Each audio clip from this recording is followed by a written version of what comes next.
మీకు దానివల్లే పంపించారా లేదా అనేది మీరు చూడండి. ప్రతి ఒక్కరింట్లో మమ్మల్ని అయితే గడప గడపకు పంపించారు.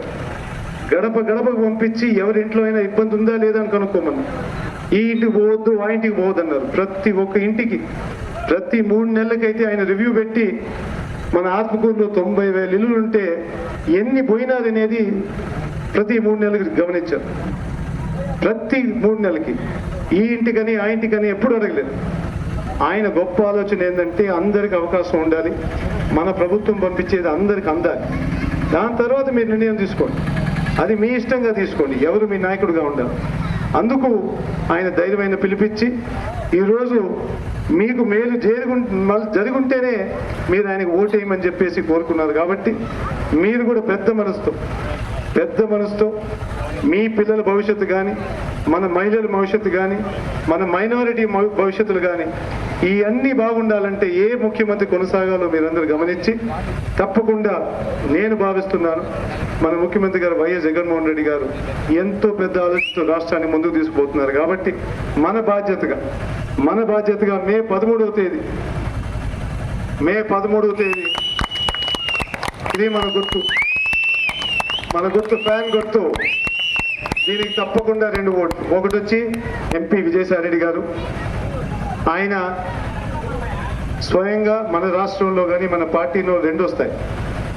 ఏమవ్వాలన్నా కానీ ఆయన స్వయంగా ముఖ్యమంత్రి మన జిల్లాకు వచ్చినట్టే. ఏ పనులు కావాలన్నా కానీ, మనకి ఏ అభివృద్ధి కావాలన్నా కానీ ఆయన మనకు ఎంపీగా ఉంటే తప్పకుండా జరుగుతాయని చెప్పేసి మీ అందరికీ నేను హామీ ఇస్తున్నాను. ప్రజలకి తక్కువ డబ్బులు పంపించడం కానీ, గ్రామానికి తక్కువ పనులు చేయడం కానీ అట్లాంటివి ఎక్కడా జరగలేదు. ప్రజలందరూ సమానంగా చూస్తూ అందరికీ అవకాశం ఉండాలని అన్ని కులాల నుంచి, అన్ని మతాల నుంచి, అన్ని వర్గాల నుంచి మాత్రం ప్రజలందరికీ ఈరోజు అన్ని దగ్గర అవకాశం కలిగించాడు మన ముఖ్యమంత్రి. అదేవిధంగా బీసీ కానీ, మైనారిటీ కానీ, ఎస్సీ కానీ, ఎస్టీ కానీ అన్ని రకాల మీరు చూస్తే మంత్రులు కానీ అన్ని విధాలుగా అవకాశం ఇచ్చాడు మన ముఖ్యమంత్రి గారు. ఇది ఒక పెద్ద మార్పు. ఆయన కోరుకునేది ఏంటంటే మన రాష్ట్రం బాగుపడాలంటే ఎవరో 10 మంది సంపాదన కాదు, మొత్తం రాష్ట్రం అంతా ప్రజలందరూ మంచి చదువుకుంటే, మంచి సంపాదన ఉంటే, మహిళలందరూ కూడా వాళ్ళ సొంత కాళ్ళ మీద నిలబడితే, వాళ్ళు కూడా గౌరవంగా ఉంటే, వాళ్ళు కూడా జీవితం గౌరవంగా బతికేటట్టు ఉంటే మాత్రం అప్పుడు రాష్ట్రం బాగుపడుతుందని దాదాపు 3 లక్షల కోట్లు పెట్టుబడి మీ అందరి మీద పెట్టారు. అది కూడా ఒక్క రూపాయి లంచం లేకుండా ఇంత పెద్ద పెట్టుబడి పెట్టిన తర్వాత ఈరోజు మన రాష్ట్రం దేశంలోనే జీడిపి గ్రోత్లో 4వ స్థాయికి వచ్చింది. ముందు చంద్రబాబు గారు హయాంలో 18 ఎమ్మెల్యేకి 2 సార్లు, మన ముఖ్యమంత్రి గారు 135 సార్లు నొక్కారు. మన రుణం అయితే 2 సార్లు నొక్కాలని చెప్పి మీ అందరినీ కోరుకుంటూ మళ్ళీ ఇంత ఈ అవకాశం ఇచ్చడానికి ధన్యవాదాలు చెప్తూ సెలవు తీసుకుంటారు. జై జగన్. సేవలు అందించేటట్టు చేసి ఒక్క రూపాయి లంచం లేకుండా చేశారంటే అందరు ప్రజలు గమనించారు. ఆ మార్పు ఏ విధంగా తీసుకొచ్చారు. వాళ్ళు ఉన్నారు కాబట్టి ఆ కరోనా టైంలో ఒక కులమైనా ఒక మతం అయినా కానీ మనం అందరం ఇదే విధంగా చేయాలని చెప్పి ఆ నిర్ణయం తీసుకోవాలి. మన ముఖ్యమంత్రి గారు కోరేది దేని మీద ఎక్కువ దృష్టి పెడతారనేది ప్రజలందరూ నమ్మేటట్టు ఒక మేనిఫెస్టో రిలీజ్ చేశారు. అదే చంద్రబాబు గారి హయాంలో 2014 చేస్తారని చెప్పి నమ్మకం అయితే మొత్తం దేశంలో ఒకే ఒక ముఖ్యమంత్రి మన వైఎస్ జగన్మోహన్ రెడ్డి గారు.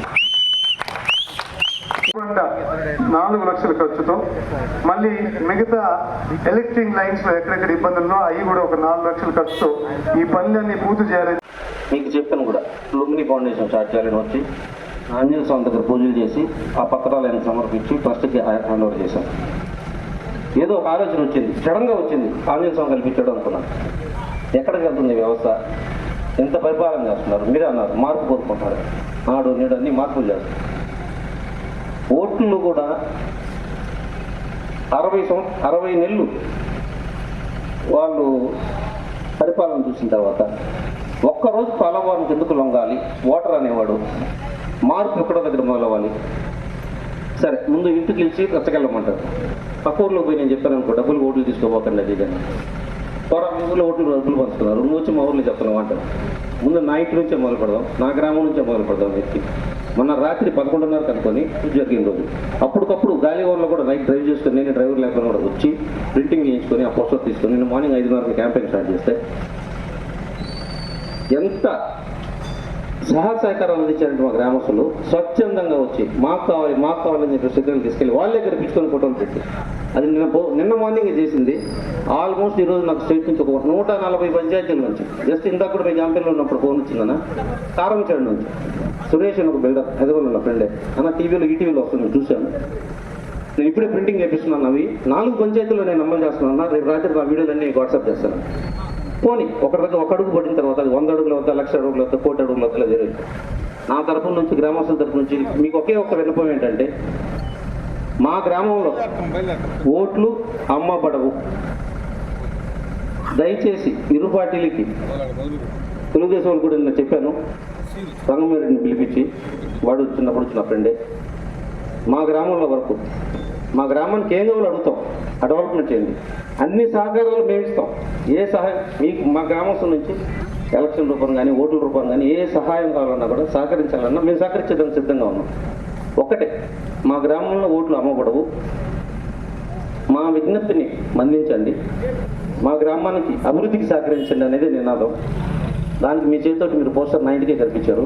ఫస్ట్ ఆఫ్ ఆల్ థ్యాంక్స్ అన్న, ఎందుకంటే your the first person, your the first politician. అది చేసిన దానికి ఇదే మార్పుతోటి ఇవాళ ఐఐటిఎన్ మీ విజన్ మీ థాట్స్ నాకు చాలా ఇష్టం. గౌతమ్ అన్నది కానీ మీది కానీ సేమ్ ప్యారలల్గానే కీర్తక్క పెట్టిన ఫౌండేషన్తో పాటు గౌతమ్ అన్న కూడా ఫౌండేషన్తో పాటు మీ ఫౌండేషన్కి నా లుంబిని ఫౌండేషన్ కూడా తోడయ్యి ఇద్దరం ఇదే ప్రాంతవాసులమే, ఎక్కడున్నా సరే మన ఆత్మకు అభివృద్ధి చేసుకున్న దాంట్లో మీరు ఒక అడుగు వేస్తే నేను 2 అడుగులు మీకు ముందుంటా అని చెప్పి గ్రామస్తులు అందరి ముందు సహాయం తెలుపుతూ ఇది ఒక్కసారి మీ నాయకులు చెప్పినా కూడా నా విజ్ఞప్తిని మన్నించి దయచేసి కాకివాయి పంచాయతీ వరకు ఎటువంటి ప్రలాపాలు సహకరించవాకండి. మీరు సహకరించకపోతే చేసేది ఎవరేం లేదు. ఒకటి, కీర్తక ఆల్రెడీ కొన్ని టెంపుల్స్కి ఇస్తానని చెప్పిందంట, కిషోర్ అని చెప్పాడు, ఇట్ ఈస్ ఎగ్జామ్టెడ్. సేమ్ అక్క ఎంత ఇస్తుందో అదే టెంపుల్స్ లుంబిని ఫౌండేషన్ నుంచి నేను కూడా ఇస్తాను. నేను కూడా అదే టెంపుల్స్కి 10 లక్షలు ఇస్తాను. మీ అందరి ముందు చెప్తున్నాను, విక్రమన్న చేతుల మీద ఇప్పిస్తాను. థ్యాంక్ యూ బ్రదర్ అన్న, చాలా నోబుల్ థాట్ ఇది. ఎక్కడో ఒక దగ్గర ప్రారంభించాలి కాబట్టి మీ ఊళ్ళో ప్రారంభించారు, చాలా సంతోషం. మీకు నిజంగా ధన్యవాదాలు చెప్పాలి. అదేవిధంగా నాకు కూడా ఇంకా 2-3 ఐడియాలు కూడా వచ్చాయి. రాబోయే ఎలక్షన్స్లో ఎవరైనా క్యాండిడేట్లు వస్తే ఎవరైనా నిజంగా డబ్బులు పెట్టాలంటే ఒక బ్యాంక్ అకౌంట్లో పెట్టమంటారు, ఆ అమౌంట్ ఊరికి వాడండి అని చెప్పేసి ఆ విధంగా చేయాలి. కానీ అది పోటీ.